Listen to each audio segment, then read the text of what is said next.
Hello, investors. It's Don Vandenbord, Senior Portfolio Manager with Revere Asset Management. Today is Monday, November 6th, 6:35 p.m. Eastern Time, back home in St. Augustine Beach, Florida, with tonight's Revere Market Insight video. Another day-long travel day today, so this will be another abbreviated edition. The tail of the tape will return tomorrow, but I will go through the major indexes, the inter-asset correlation, and a few charts. So, state of the market, we're in an uptrend after having back to back follow through days last week on November 1st and 2nd. You can see the trend gauge over here, leadership on uptrend short term. All five of the major indexes are above their 21-day exponential moving average. So, the green arrow there.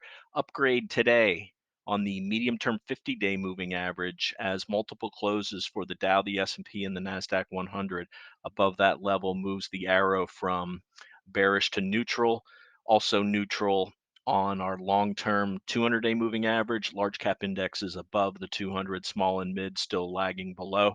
So what happened today after last Wednesday, Jay Powell's press conference? The markets really embraced what they see as a less hawkish outlook, and the markets rallied strongly into the close on Wednesday, gap up and rally on Thursday, additional rally on Friday, getting very extended. And what we got today was a very nice tight range consolidation day.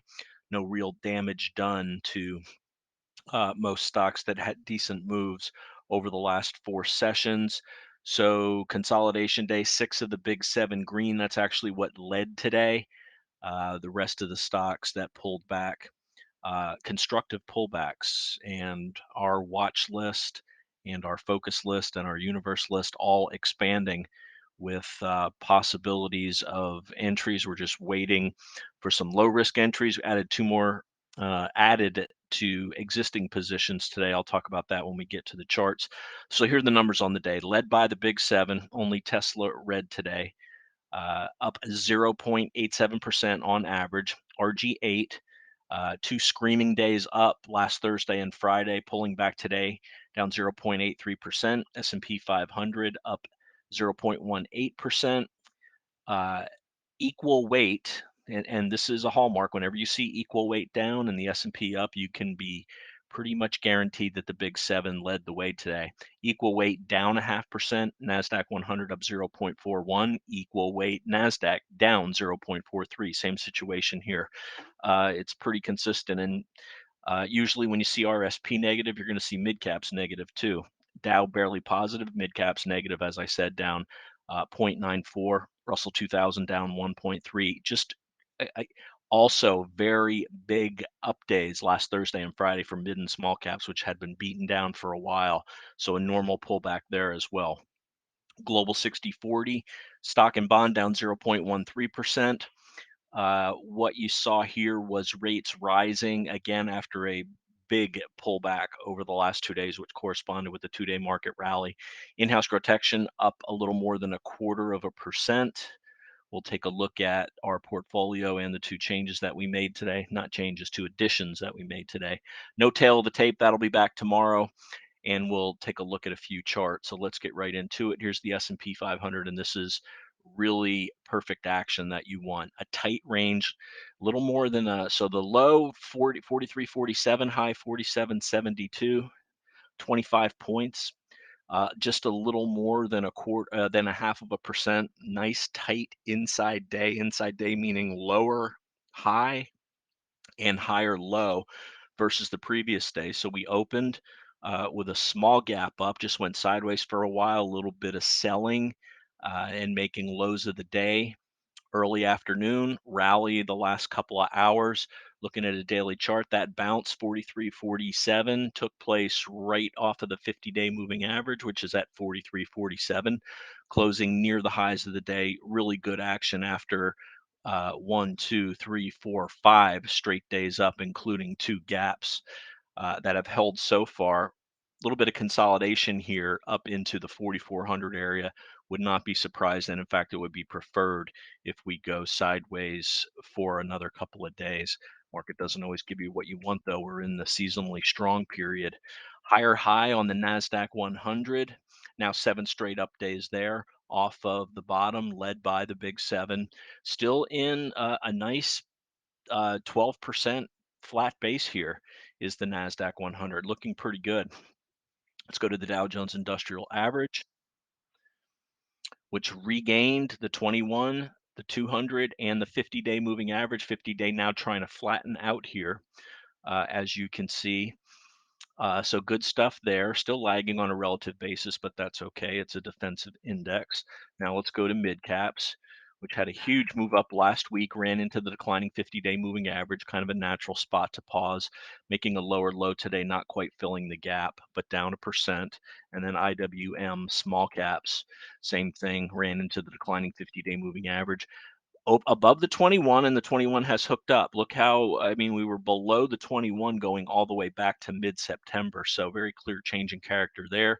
You can see these 3 days here back in early October when we ran into the declining 21-day moving average, and that completed the final leg down. Now the bounce. Uh, we're going to need to see this reclaim the 50-day moving average. And if the 21 catches up to price, I should say when, it will happen. It always does happen. We need to see it supported there. Let's go to the VIX. VIX basically flat today, hanging out around this 15 area. That's good for bulls. The market has done its best work with the VIX below 15. That also equates to less than a 1% range. You divide the value by 16. There's a rule of 16 on the VIX, and that gives you the approximate range that's expected going ahead, barring some sort of a black swan, gray swan, whatever. Uh, so under normal circumstances, that's what's expected to see over the next 30 days. Let's go to the dollar. Dollar slightly up today. See it sitting with an inside day along this 50-day moving average. How did that translate to gold and the precious metal complex? Pullback in gold 0.78%. It's consolidating right at the highs of this double bottom base.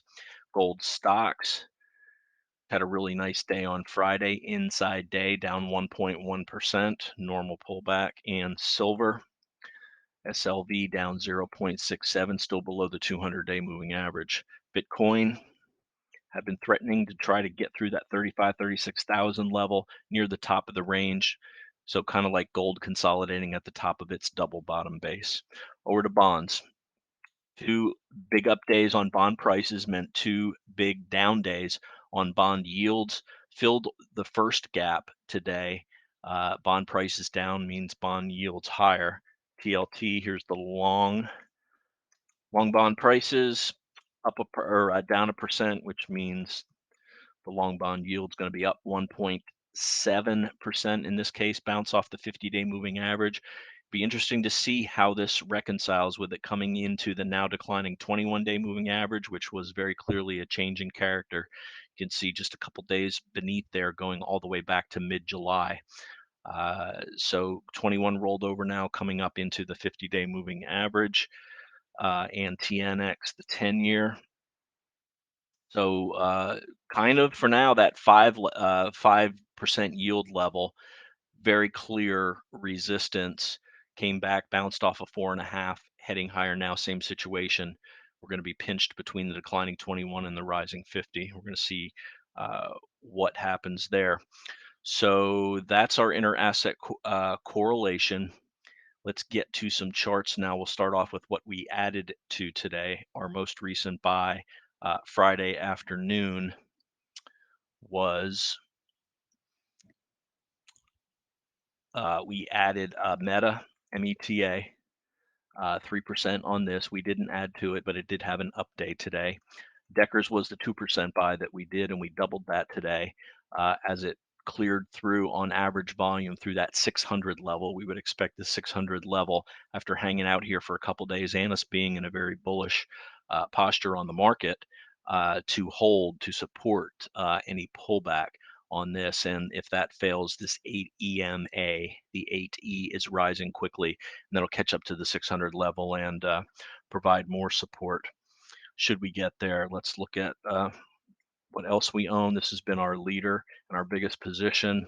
Netflix, first one that we got up to a full-size position.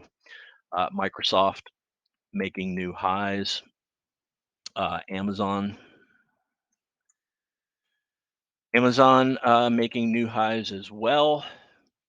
How about CCJ continues to pull back. Now, what we're looking for here, 3 up days, good.